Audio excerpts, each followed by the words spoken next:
Well, I don't think I'm different from most people. I mean, I do experience a lot of pain, but it's always side by side with joy. You know, they say don't kill all your demons because you might get the wrong one. You might get the one that gives you your insights, or the one that inspires you to write music, or the one that inspires you to be kind to animals and children. You know, you have to be careful which demon you get rid of.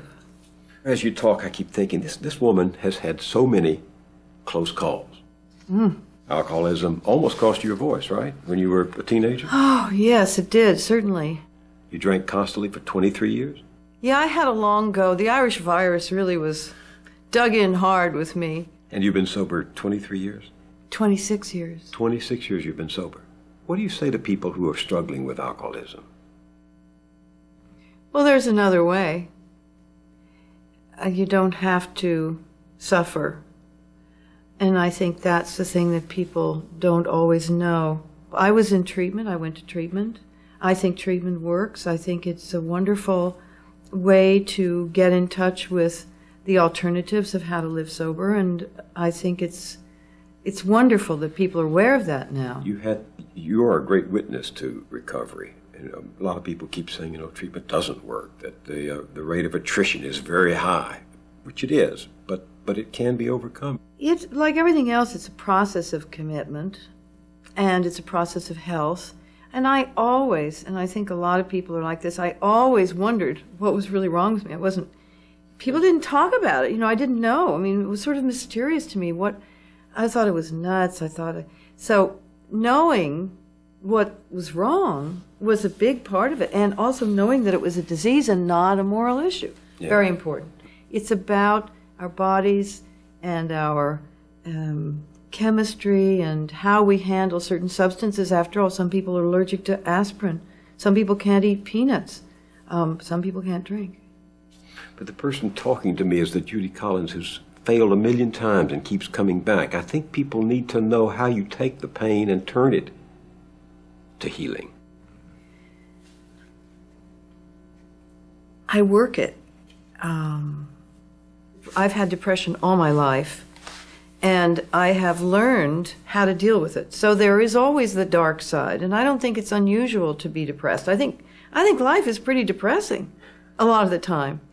But you have the tools, you have the signs, the Catholics call them outward signs of inward grace. Some of these ceremonies that help us to get through difficult things. So what are they? Give me some very practical things that you do. 8 hours of sleep, if you can get it. Sometimes I try to get 10 one day a week because I need it for the voice, I need it for my serenity.